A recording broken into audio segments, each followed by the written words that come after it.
मुख्यमंत्री देवेंद्र फडणवीसांकडून विधानसभेत जनसुरक्षा विधेयक सादर. विधानसभेत विधेयक बहुमताने मंजूर. माओवादी संघटना लोकशाही आणि भारताचं संविधानही मानत नाहीत, पण पुढच्या 2 वर्षांमध्ये माओवाद संपुष्टात येईल, फडणवीसांचा दावा.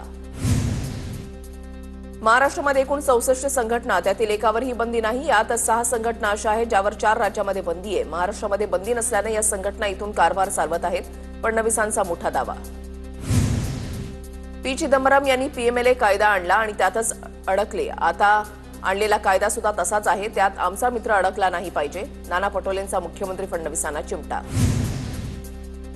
गडचिरोलीमध्ये नक्षलवाद कमी करण्यासाठी मोठं काम केलं. नितीन राऊतांकडून फडणवीसांचं कौतुक. तर रस्ता अडवला, मोर्चा काढला तरी कायद्याची भीती आहे. भीमा कोरेगाव प्रकरणामध्ये अशाच प्रकारे अनेकांना अटक झाली. नितीन राऊतांकडून कायद्याबाबत प्रश्न उपस्थित. जनसुरक्षा विधेयकावर ठाकरेंचे आमदार वरुण सरदेसाईंकडून प्रश्न उपस्थित. हिंदी सक्ती विरोधात मोर्चा काढला म्हणून मराठी कृती समितीवर बंदी घालणार का, वरुण सरदेसाईंचा सवाल. महाराष्ट्राचं योगदान आम्ही मान्य करतो, निशिकांत दुबेंचा घुमजाव. भाजप खासदार निशिकांत दुबे आपल्या वक्तव्यानं पलटला. 21 तारखेला सुरू होणाऱ्या संसदेच्या पावसाळी अधिवेशनामध्ये दुबेला महाराष्ट्र काय आहे ते दाखवून देणार. पवारांच्या राष्ट्रवादीचे खासदार धैर्यशील मोहिते पाटलांचा निशिकांत दुबेंना इशारा. मराठी माणसाचं रक्त खवळू नका, नाहीतर इतिहास घडेल. सचिन खरात यांचा निशिकांत दुबेंना इशारा. दुबेंच्या मुसक्या आवळा. सचिन खरात यांची फडणवीसांकडे मागणी. देशाची एकता आणि अखंडता जपली पाहिजे. मराठी हिंदी भाषा वादावर भाजप खासदार कंगना राणावतचं वक्तव्य. काहींकडून राजकीय फायद्यासाठी विनाकारण वातावरण बिघडवण्याचा प्रयत्न. कंगनाचा राज आणि उद्धव ठाकरेंवर निशाणा. बीडच्या माजलगाव नगरपालिकेच्या मुख्याधिकाऱ्याला 6 लाखांची लाच घेताना रंगेहात अटक. छत्रपती संभाजीनगरच्या एसीबी विभागाची माजलगावमध्ये कारवाई.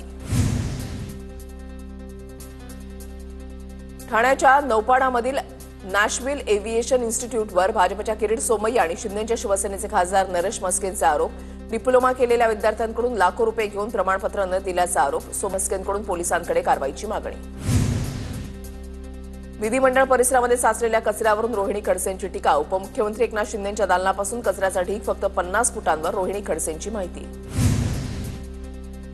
संदीपान भुमरेंना एका दिवसामध्ये दारूच्या दुकानांसाठी परवानगी मिळाली. अंबादास दानवेंचा आरोप. तर सत्तेचा वापर स्वार्थासाठी केला जात आहे, अंबादास दानवेंची टीका.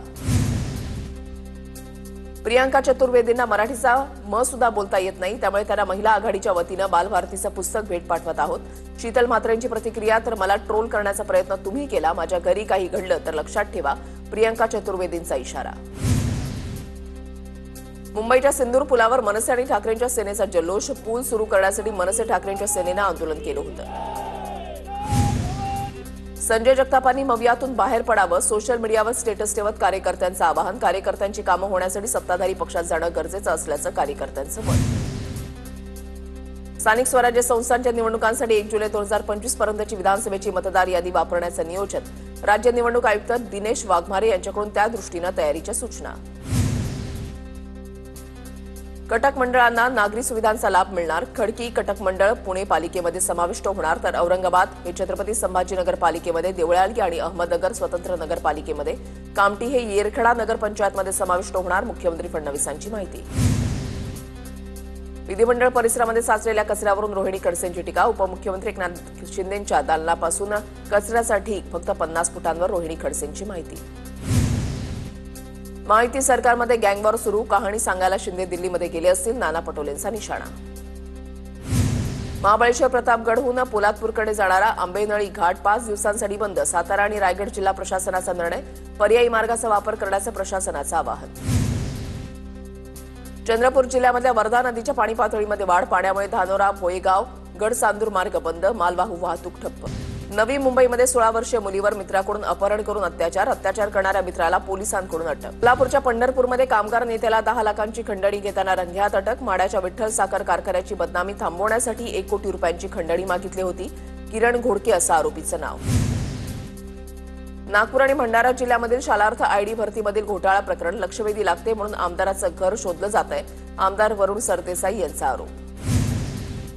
एसआयटी गठीत करून चौकशी करण्यात येईल. कोणालाही पाठीशी घातलं जाणार नाही. चौकशीमध्ये काही आढळल्यास तत्काळ कारवाई होणार. शालार्थ आयडी प्रकरणावर दादा भुसेंचं उत्तर. लातूर जिल्ह्यामध्ये शरद पवारांची राष्ट्रवादी आणि प्रहार जनशक्ती पक्षाला मोठा खिंडार. चाकूर अहमदपूर तालुक्यामधल्या जवळपास 150 कार्यकर्त्यांचा आज भाजपमध्ये प्रवेश. प्रवेशासाठी 60 गाड्यांचा ताफा मुंबईकडे रवाना. मुंबई विद्यापीठाच्या कल्याण उपकेंद्राचं युवा सेनेकडून नामकरण. युवा सेनेनं नामकरण करण्याचा इशारा दिला असताना सुद्धा कार्यवाही न झाल्यानं आंदोलन करून नामकरण. गुरुपौर्णिमेच्या निमित्तानं लावला धर्मवीर आनंद दिघेंच्या नावाचा नामफलक. धाराशिवमध्ये आई आणि मुलाचा पोलीस स्टेशनमध्ये आत्महत्येचा प्रयत्न. विषप्राशन करत आत्महत्येचा प्रयत्न करणाऱ्या आईची प्रकृती चिंताजनक. खासगी सावकाराच्या विरोधातील तक्रार पोलिसांनी न घेतल्यानं विष घेतल्याचा नातेवाईकांचा आरोप. याबाबत पोलिसांनी कुटुंबाचे आरोप फेटाळले. मुंबई विमानतळावर कस्टम विभागाची मोठी कारवाई. 33 कोटीहून अधिक किमतीचे ड्रग्ज जप्त. नाशिक मुंबई महामार्गावर मुंडेगाव फाट्यावर भीषण अपघात. सिमेंट कंटेनर पडून गाडी दबल्यानं 4 जणांचा दुर्दैवी मृत्यू. नवी मुंबईच्या कोपरखैरण्यामध्ये आत्महत्याग्रस्त कुटुंबाला शिंदेच्या शिवसेनेकडून 10 लाखांची आर्थिक मदत. 25,000 रुपयांच्या कर्जासाठी खासगी सावकाराकडून होत असलेल्या त्रासामुळे रवींद्र शिंदे यांनी आत्महत्या केली होती. एकनाथ शिंदे आणि किशोर पाटकर यांनी संपर्क साधल्यानंतर आर्थिक मदत. नवी मुंबई महानगरपालिकेच्या रुग्णालयामध्ये सुविधा देण्याची कामगार सेनेची मागणी. कामगार सेनेच्या अधिकाऱ्यांकडून मुख्य आरोग्य अधिकाऱ्यांना निवेदन. महिला डॉक्टरचे फोटो सोशल मीडियावर व्हायरल करणाऱ्या टुरिस्ट गाईडला खारघर पोलिसांकडून अटक. इन्स्टाग्रामवर झाली होती दोघांची ओळख. लग्नाला विरोध केल्यानं केले फोटो व्हायरल. उत्तर महाराष्ट्र काँग्रेस मुक्त होणार. महाविकास आघाडीमधील अनेक बडे नेते भाजपच्या संपर्कात. भाजपचे महामंत्री विजय चौधरी यांचं विधान. धुळ्याच्या भिरडाणे ग्रामपंचायतीच्या सरपंचपदी साधना पाटील यांची बिनविरोध निवड. आधीच्या सरपंचानं राजीनामा दिल्यानं निवड. धुळे शहरामध्ये राष्ट्रीय मुस्लिम मोर्चाकडून निदर्शनं. उदयपूर फाईल्स चित्रपटावर बंदी घालण्याची मागणी. धुळ्याच्या साक्रीमधील नाडसे गावात दारूबंदीचा ठराव. अवैध दारू विक्रीमुळे तरुण व्यसनाधीन झाल्याचे निर्णय. नाशिकच्या आदिवासी विकास भवनासमोर चतुर्थ श्रेणी कर्मचाऱ्यांचं ठिय्या आंदोलन. आंदोलनाच्या वेळेला पोलिसांचा मोठा फौजफाटा. या मोर्चाला पोलिसांनी परवानगी नाकारली होती. कोल्हापुरातील पट्टण कडोली गावामधल्या विद्यार्थ्यांच्या तोंडून रशियन आणि जर्मन भाषेमध्ये प्रार्थना. अनंत विद्या मंदिर शाळेमधील विद्यार्थ्यांना तब्बल 7 भाषा शिकवल्या जातात.